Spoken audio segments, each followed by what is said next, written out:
interesting to know your perspective, freshly from US, and to compare. Do you see the differences or commonalities in the UK and US in its relations or engagement with China? Yeah, I see,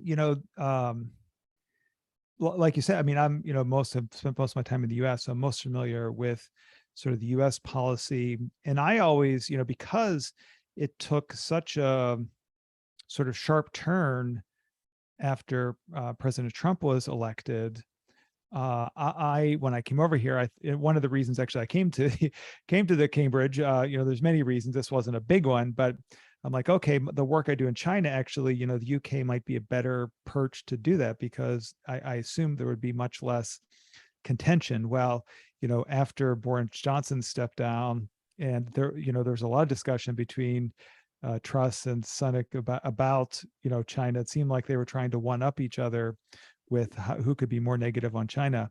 And so it does seem that there is both countries have, I mean, there's tensions there. I think, the US, to my mind, maybe the tensions have been going on a little, sort of a little bit longer. And, policy wise, as a result of that, maybe have developed further. So I think the US CHIPS Act, there's the Uyghur Forced Labor Production Act.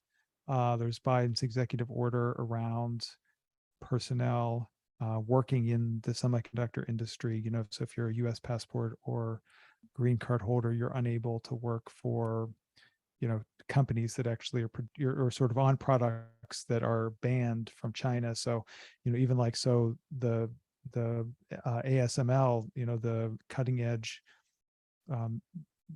sort of chip machine company in the Netherlands, even, when that order came out, they actually put on hold a bunch of work for some of their American employees. So that gives you a sense of just how widespread that act or that action by Biden has. So I think particularly around tech, there will continue to be a lot, ongoing tensions, because I think that both the US and the UK are concerned about the trajectory of China. And I don't think this is a concern necessarily, to be honest, about like, oh, China's growing economically, let's, hold China back. I really don't think that's it. I think that,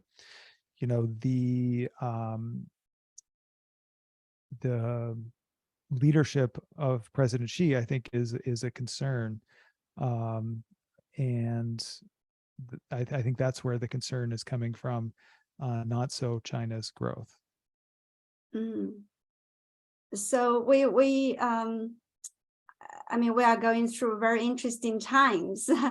Yes. And just the weekend, I caught up news on German chancellor's visit to China. Right.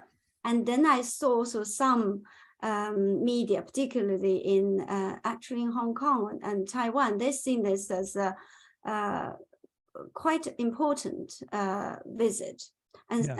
and some media call it almost ice-breaking, in that aspect that Germany seemed to decide to go on its own, to engage Right. China more, in a more positive or constructive way. Yes. So do you see that is going to affect perhaps the policy making in the UK? Probably not US. Yeah, maybe. I'm not sure how that influence potentially goes, but I do. One of the things I really appreciate, and probably this was published elsewhere, but where I saw it was Politico, the U.S. I guess politics sort of website, an online publication, where the German chancellor actually published something and said, it is essential to engage China. I mean, this idea of decoupling, I mean, is, does no one any benefit.